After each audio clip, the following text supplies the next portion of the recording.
사상의 대표적인 문화유산 중 하나인 육릉과 건릉에 대해서 탐방해 볼 거예요. 육릉과 건릉, 바로 사도세자와 그의 아들인 정조의 무덤입니다. 우리가 작년에 역사 수업하면서 영종조 시대에 대해서 배웠었고 이 과정에서 사도세자의 아픈 이야기도 한번 들어봤습니다. 영화 사도를 통해서도 잘 알고 있는 사도세자와 영조, 그리고 정조의 이야기를 왕릉과 함께 한번 탐구해 볼 거예요. 이렇게 오늘은 조선 왕릉을 통해서 그 시대상과 그 속의 역사적 이야기를 탐구하고 그 의미를 알아가 볼 겁니다. 그럼 먼저 능, 즉 무덤이 역사 속에서 가지는 의미를 한번 알아보고 갈게요. 네, 인류가 동물과 구분되는 가장 큰 특징 중 하나가 바로 사후 세계에 대한 생각을 가질 수 있다는 겁니다. 그래서 죽은 이후도 잘 살라는 마음을 담아서 여러 가지 껴묵거리와 함께 무덤을 만들어주는 관습을 가지게 되었습니다. 우리는 이 무덤을 통해 삶과 죽음, 조상에 대한 당시 사람들의 인식, 그리고 당대 시대상을 알아볼 수 있을 거예요. 우리 역사 속 왕실 무덤 건축의 완성본이라고 할 수 있는 조선 왕릉, 그 중에서도 육릉과 건릉을 답사함으로써 영종조 시대의 시대상과 그리고 그 정치사회적 배경을 알 수 있을 겁니다. 더불어 정조의 깊은 효심까지 한번 알아볼 수 있을 거예요. 자, 그럼 우리가 윤건릉을 어떻게 갈 수 있는지부터 한번 알아봅시다. 가까운 곳이니 여러분들이 맘만 먹으면 쉽게 갈 수 있을 거예요. 주소를 네이버 지도나 카카오맵에 도착지로 설정하고 이제 가는 길을 알아보면 아마 상세하게 그 길이 잘 나올 겁니다. 일단 병점으로 가서 버스를 타면 쉽게 윤건릉에 도착할 수 있습니다. 입장료는 1,000원이고 관람 시간은 시기에 따라서 조금씩 달라요. 보통 9시에서 오후 한 5시, 5시 반 정도까지 생각하면 됩니다. 지금은 아쉽게도 코로나 때문에 개방을 하지 않고 있습니다. 자, 이렇게 입구에서 매표소를 지나면 바로 이제 윤건릉 역사문화관이 있고, 여기서 이렇게 오른쪽 길로 가면 사도세자의 무덤인 육릉, 그리고 이렇게 왼쪽 숲길로 가면은 건릉이 나와서 이제 각각 탐방할 수 있습니다. 자, 그래서 당분간 직접 갈 수 없기 때문에 이곳이 어떻게 구성되었는지 같이 알아보도록 할게요. 일단 들어가면 바로 역사문화관을 볼 수 있습니다. 이 공간은 육릉과 건릉에 대해 상세하게 배울 수 있는 공간으로 사도세자와 정조의 가계도가 능을 기준으로 잘 설명되어 있습니다. 또한 1795년 정조가 어머니인 해경궁 홍씨의 환갑을 기념해서 육릉과 수원화성에 행차했던 모습을 정리한 원행 을묘 정리의궤라는 것을 디지털 화면으로도 볼 수 있고, 또 조선 왕릉의 제작 과정도 흥미롭게 학습할 수 있습니다. 자, 역사문화관에서 오른쪽 숲길을 따라서 올라가면은 이제 육릉이 나옵니다. 육릉은 사도세자와 그의 부인인 해경궁 홍씨가 함께 모친 능으로 원래는 현재 서울 동대문구에 있는 배봉산에 있던 능이 1789년 정도 13년에 현재의 위치로 이동하게 되었습니다. 그리고 그때부터 이 무덤의 이름을 현룡원이라고 부르게 되었다고 하네요. 아, 그럼 우리가 여기서 사도세자의 무덤 이름이 원래 육릉이 아니었다는 걸 알 수 있네요. 여기 나오는 것처럼 사도세자의 무덤 이름은 이렇게 변천해 왔습니다. 시대가 흘러가는 동안에.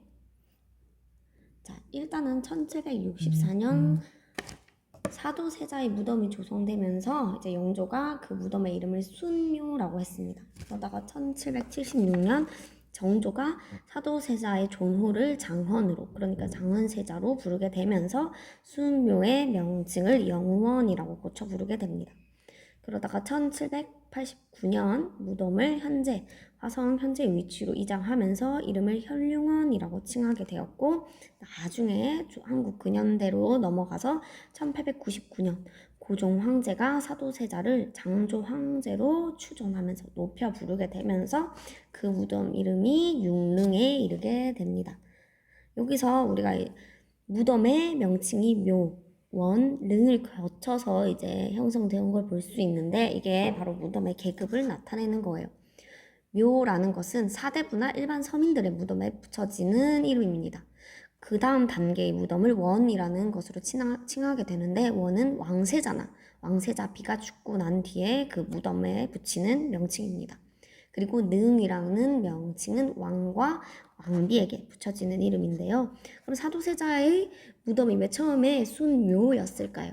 네, 그쵸. 영조가 이제 사도세자가 죽기 전에 세자를 패하고 평민으로 강등시켰었죠. 네, 그러면서 네, 평민으로 강등된 사도세자의 무덤이 이제 수묘로 칭해졌다가 아들인 정조에 의해서 다시 세자로 복귀됩니다. 그러면서 원이라는 네, 묘호를 사용하게 되죠. 그리고 이후에 고종이 사도세자를 황제로 추존하게 되면서 이제 드디어 융릉이라는 무덤의 명칭을 가지게 된 것입니다. 우리가 사도세자의 이야기는 영화 사도를 통해서 아마 여러분들이 잘 알고 있을 거예요. 이 안타까운 사연을 잘 알고 있습니다. 자, 사도세자가 처음 태어났을 때는 너무나 예뻐했어요. 영조가. 물론 처음부터 끝까지 영조는 사도세자를 사랑했을 겁니다. 영조는 이미 이전에 첫째 아들이었던 효장세자를 일찍 떠나보내고 7년간 후사가 없다가 42이라는 늦은 나이에 아들 사도세자를 얻게 됩니다. 그러니까 이 아들이 얼마나 예뻐 보였겠어요. 아주 아끼고 각별할 수밖에 없었습니다. 그래서 조금의 망설임도 없이 사도세자가 태어난 이듬해에 바로 세자로 책봉을 하게 되고 신하들에게 온 정성을 다해서 교육할 것을 명령했습니다. 기록에 따르면 사도세자는 어릴 때부터 굉장히 영리했어요. 사도세자가 3살 때 이미 효경이라는 책을 읽고 글까지 쓸 줄 알았다는 기록이 실록에 기록되어 있습니다. 얼마나 이렇게 똑똑하고 영리한 아들이 예뻐 보였겠어요. 그런데 영조는 아들을 아낀 만큼 엄하게 대했었죠. 조금만 잘못해도. 그러니까 사실 이 나이 때에는 충분히 당연한 것들도 어쩌면 사도세자는 나이대에 비해서 굉장히 똑똑했음에도 불구하고 조금만 마음에 들지 않으면 칙칙질을 하고 더 잘하도록 이제 꾸짖기만 했다고 합니다. 그러니까 어릴 때부터 사도세자는 그 부담감과 어떤 스트레스가 쌓여갔겠죠. 그러다가 사도세자가 15살이 되던 해에 대리청정이라는 것이 시작되면서 이제 본격적으로 아들과 아버지 사이의 갈등이 시작됩니다. 대리청정이라는 것은 나이든 왕을 대신해서 세자가 정치를 주도하는 것을 의미합니다. 우리 지금 오늘 여러분이 받은 유인물을 같이 보면서 이 부분을 들어주면은 더 이해가 잘 될 거예요. 자, 아무래도 똑똑했던 세자였기 때문에 굉장히 당당한 자세로 정치를 잘합니다. 대리청정에 잘 임해요.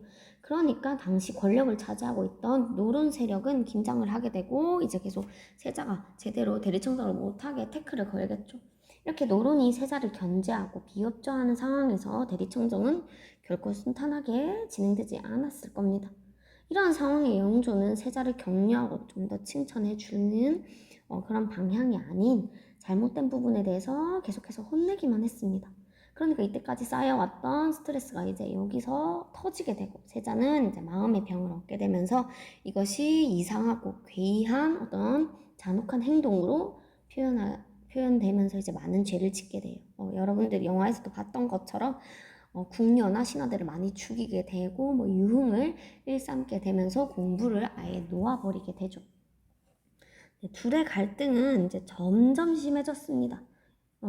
사도세자는 계속해서 이제 잔혹한 행동을 일삼고 반항을 하게 되고 영조는 여기에 더욱더 화를 내면서 격하게 반응을 하게 되죠. 그렇게 영화에서 보듯이 이제 머리를 박으면서 이제 석고대죄를 하는 장면도 잘 나옵니다.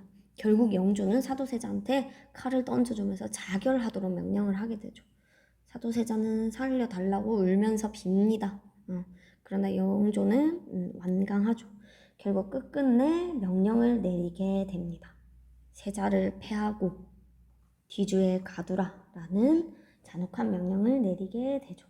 이렇게 역사에서 영원히 지워지지 않을 사건, 뒤주에 갇힌 사도세자의 비극을 실록에서도 생생하게 다루고 있습니다. 아들인 정조에게 찾아가서 살려달라고 비는 만큼 굉장히 잔혹했던 어떤 장면이에요. 안타깝고 결국 뒤주에 갇힌 지 9일 뒤에 사도세자는 숨을 거두고 맙니다. 세자가 죽은 후에 영조는 곧바로 아들의 죽음을 애도한다는 뜻으로 생각할 사, 슬퍼할 도, 사도라는 시호를 내리게 됩니다. 그리고 이후에 세손이었던 그 정조가, 어린 정조가 피해를 입지 않도록 정조를 효장세자 양자로 삼게 되고 훗날 왕위를 물려받을 수 있도록 했습니다.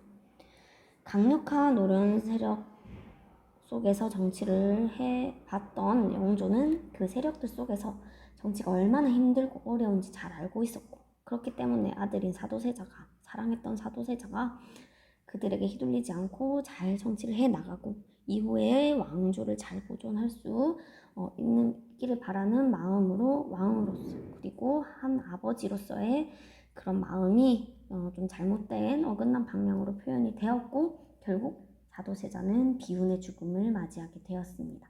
이들의 이야기는 단지 아버지와 아들 간의 관계에서 파악하지 말고 당시 역사적인 상황, 정치적인 배경 속에서 이해되어야 할 부분입니다.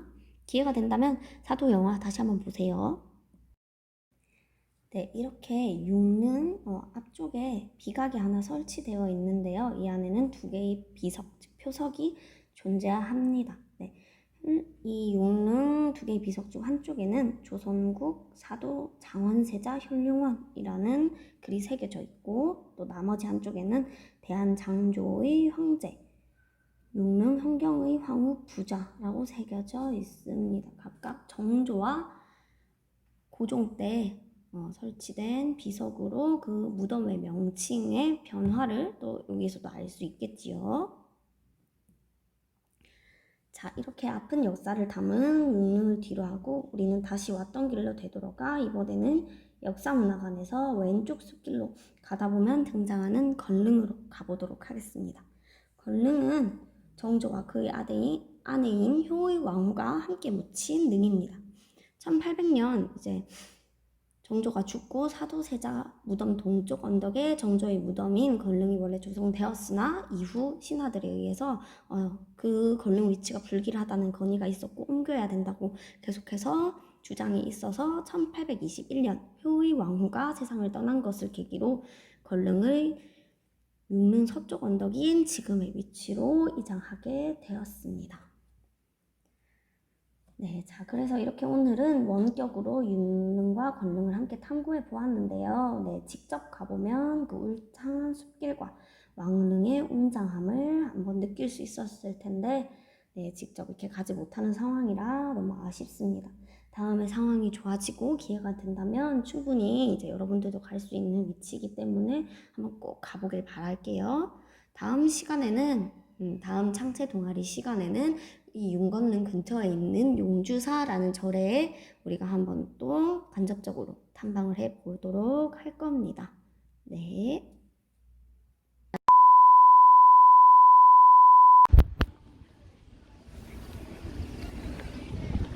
자, 윤건릉을 왔는데